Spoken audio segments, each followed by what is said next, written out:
ನೋಡಿ, ಉಮೇಶ್ ಕತ್ತಿಯವರು ನಮ್ಮ ಉತ್ತರ ಕರ್ನಾಟಕದ ಒಬ್ಬ ಸಜ್ಜನ ರಾಜಕಾರಣಿ. ನಿಜಕ್ಕೂ ಈ ಭಾಗದ ಅಭಿವೃದ್ಧಿ ಸಲುವಾಗಿ ಒಂದು ಕನಸು ಕಂಡಂಥ ಒಬ್ಬ ನಮ್ಮ ನಾಯಕ. ಅವರ ಹಿಂದಿನ ಏನು ಪುಣ್ಯತಿಥಿಯಲ್ಲಿ ಈ ಒಂದು ಉತ್ತರ ಕರ್ನಾಟಕದ ಕನಸುಗಾರ ಅನ್ನುವಂಥ ಪುಸ್ತಕ ಬಿಡುಗಡೆ ಮಾಡೋದ್ರ ಮೂಲಕ ಅವರ ಕನಸನ್ನು ಜೀವಂತವಾಗಿಟ್ಟು ಮುಂದಿನ ದಿವಸದಲ್ಲಿ ನನಸು ಮಾಡುವಂಥ ಕೆಲಸ ಎಲ್ಲ ರಾಜಕಾರಣಿಗಳು ಮಾಡಬೇಕು ಅನ್ನೋಂಥ ಸಂದೇಶ. ತಾವು ಕೂಡ ಸಮರ್ಥನೆ ಮಾಡ್ಕೊತಿರ್ತಾರೆ ಉಮೇಶ್ ಕತ್ತಿಯವರ ನಿಲುವುಗಳನ್ನ ಉತ್ತರ ಕರ್ನಾಟಕ ಪ್ರತ್ಯೇಕ ನೋಡಿ, ಉತ್ತರ ಕರ್ನಾಟಕದ ಅಭಿವೃದ್ಧಿ ಆಗಬೇಕು. ಇದು ಕೇವಲ ಅವರು ಆ ಕಡೆಯವರು ಇದು ಮಾಡಿರುತ್ತೆ ಅಲ್ಲ. ನಮ್ಮ ಜನಪ್ರತಿನಿಧಿಗಳು ಸರಿಯಾಗಿ ವಿಧಾನಸಭೆಯಲ್ಲಿ ಗಟ್ಟಿಯಾಗಿ ಮಾತಾಡಿದರೆ, ಉಮೇಶ್ ಕತ್ತಿಯವರು ಮಾತಾಡೋದು ಎಲ್ಲರೂ ನಾವು ಬೆಂಬಲ ಕೊಟ್ಟಿದ್ರೆ ನಮಗೊಂದು ಶಕ್ತಿ ಇರ್ತಿತ್ತು. ನಾವು ಉಮೇಶ್ ಕತ್ತಿಯವ್ರಿಗೆ ಯಾರೂ ಬಹಿರಂಗವಾಗಿ ಯಾವಾಗ ಬೆಂಬಲ ಕೊಡಲಿಲ್ಲ. ಯಾವಾಗಲೂ ರಾಜಕಾರಣ ಮತ್ತು ವ್ಯವಸ್ಥೆಯಲ್ಲಿ ನಾವು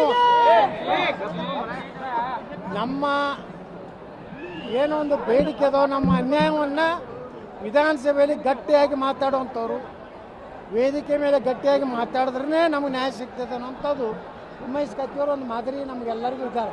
ಉಮೇಶ್ ಕತ್ತಿಯವರು ಕಳ್ಕೊಂಡ ನಂತರ ಕ್ಷೇತ್ರದಲ್ಲಿ ಸಾಕಷ್ಟು ರಾಜಕೀಯ ಬದಲಾವಣೆಗಳಾಗ್ತಿರುವಂಥದ್ದು ಸಹಜ ಐತೆ ನೋಡ್ರಿ. ಒಬ್ಬ ದೊಡ್ಡ ಆಲದ ಮರ ಬಿದ್ದು ಹೋದ್ಮೇಲೆ ಒಂದು ರೀತಿ ಭೂಕಂಪ ಆಗ್ತದೆ ಅಂತ ಹೇಳ್ತಾರೆ. ಅದೇ ರೀತಿ ಇವತ್ತು ಉಮೇಶ್ ಕತ್ತಿಯವ್ರನ್ನ ಕಳ್ಕೊಂಡ ಮೇಲೆ ಇವತ್ತು ದೊಡ್ಡ ಸಮಾವೇಶ ಮಾಡಿ ಇಡೀ ಉತ್ತರ ಕರ್ನಾಟಕದ ರಾಜಕೀಯ ಒಂದು ತಿರುವು ಕೊಡುವಂಥ ಕಾರ್ಯಕ್ರಮ ಇದೆ. ಹೌದು, ಯಾವಾಗಲೂ ನಾವು ಉಮೇಶ್ ಕತ್ತಿಯವರ ಕುಟುಂಬದ ಜೊತೆಗೆ ನಾವು ಯಾವಾಗಲೂ ಇರ್ತೀವಿ. ಯಾಕಂದರೆ ನಮ್ಮ ಅಭಯ್ ಪಾಟೀಲ್ ಹೇಳ್ದಂಗೆ ನಾವೆಲ್ಲರೂ ಉಮೇಶ್ ಕತ್ತಿಯವರ ಕುಟುಂಬದ ಜೊತೆಗೆ ಯಾವಾಗಲೂ ಸದಾ ನಾವು ಯಾವುದೇ ಪಕ್ಷದಲ್ಲೇ ಏನೇ ಇರಲಿ.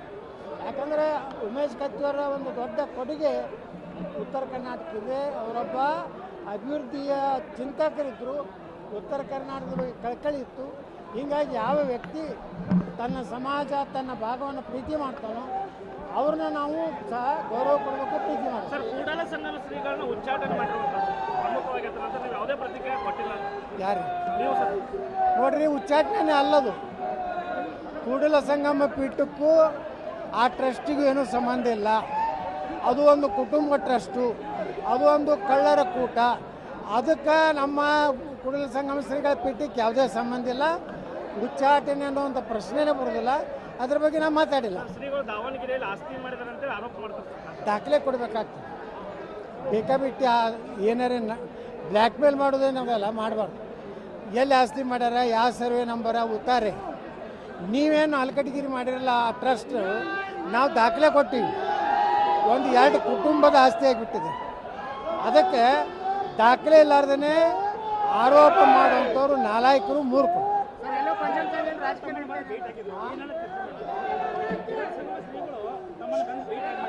ನೋಡ್ರಿ, ನಾವು ಮೊನ್ನೆ ಇಲ್ಲೇ ಹಾರುಗೇರಿಯಲ್ಲಿ ಸೇರಿದ್ದೀವಿ. ನಮ್ಗೆ ಗೊತ್ತಿತ್ತು ಅವ್ರು ಉಚ್ಚಾಟನೆ ಮಾಡ್ತಾ ಇರ್ತಾಳೆ. ಅದೇನು ದೊಡ್ಡದ ವಿಷಯ ಅಲ್ಲ. ಉಚ್ಚಾಟನೆ ಅನ್ನುವಂಥ ಸಂಬಂಧ ಇಲ್ಲ.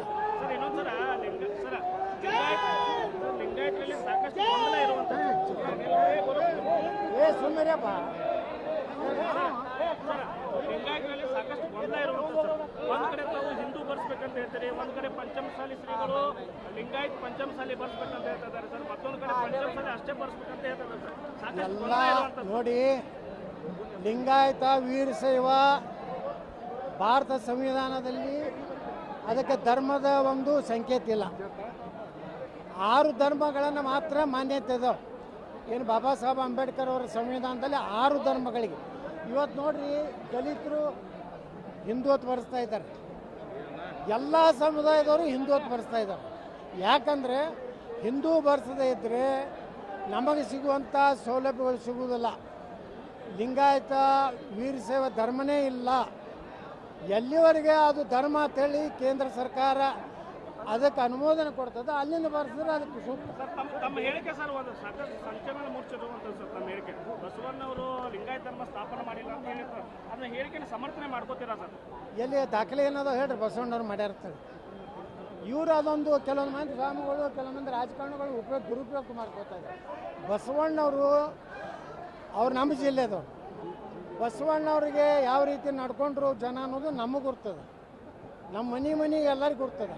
ಮತ್ತು ಎಲ್ಲಿನೂ ಸಹ ಹಿಂದೂ ಧರ್ಮಕ್ಕೆ ಬಸವಣ್ಣವ್ರು ಬೈದಿಲ್ಲ. ಎಲ್ಲಿ ಮೂರ್ತಿ ಪೂಜೆ ಹಿಂದೂಗಳ ಧರ್ಮದಲ್ಲಿ ಐತಿ. ಮೂರ್ತಿ ಪೂಜೆ ಅವರೇ ಶಿವನ ಭಕ್ತರಿದ್ದರು, ಯಾರು ಬಸವಣ್ಣವರು.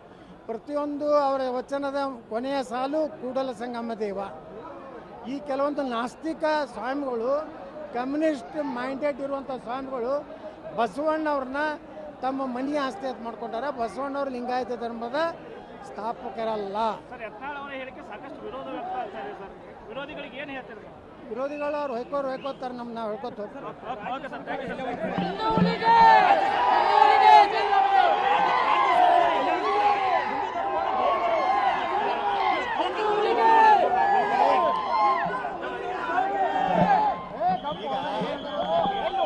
ಸಿದ್ದರಾಮಯ್ಯವರು ಎರಡು ರೀತಿ ತೊಂದರೆ ಇಲ್ಲದಾರ. ಒಂದು ರಾಹುಲ್ ಗಾಂಧಿ ಮಾತು ಕೇಳಬೇಕು, ಸೋನಿಯಾ ಗಾಂಧಿ ಮಾತು ಕೇಳಬೇಕು. ರಾಹುಲ್ ಗಾಂಧಿ ಏನು ಹೇಳ್ತಾ ಇದ್ದಾನೆ, ಮುಸ್ಲಿಂ ರಾಷ್ಟ್ರ ಮಾಡಬೇಕು ಭಾರತ, ಇಸ್ಲಾಂ ರಾಷ್ಟ್ರ. ಸೋನಿಯಾ ಗಾಂಧಿ ಹೇಳ್ತಾಳೆ ಕ್ರಿಶ್ಚಿಯನ್ ರಾಷ್ಟ್ರ ಮಾಡಬೇಕಂತ. ಪಾಪ ಸಿದ್ದರಾಮಯ್ಯನವರು ಕುರುಬ Christian, Lingayat Christian, Vokkaliga Christian, ದಲಿತ ಕ್ರಿಶ್ಚಿಯನ್ನು ಅಂದರೆ ಸೋನಿಯಾ ಗಾಂಧಿ ಮಾತು ಕೇಳ್ತಾ ಇದ್ರು. ಇವರು ಇಬ್ಬರು ಮಾತು ಕೇಳಿ ಸನಾತನ ಧರ್ಮ ಹೊಡಿಬೇಕು, ಈ ದೇಶವನ್ನು ಇಸ್ಲಾಂ ಮತ್ತು ಕ್ರಿಶ್ಚಿಯನ್ ಕೈ ಕೊಡಬೇಕು ಅನ್ನೋಂಥ ಒಂದು ದೊಡ್ಡ ಸಂಚು ಸೋನಿಯಾ ಗಾಂಧಿ ಮತ್ತು ರಾಹುಲ್ ಗಾಂಧಿ ಕೂಡಿ ದೇಶದಲ್ಲಿ ಮಾಡ್ತಾ ಇದ್ದಾರೆ. ಅದು ಮುಂದೆ ನೋಡೋಣ. ಇವತ್ತೇನಿಲ್ಲ ಚರ್ಚೆ ಆಗಿದ್ದೀವಿ ನೋಡ್ರಿ. Okay sir.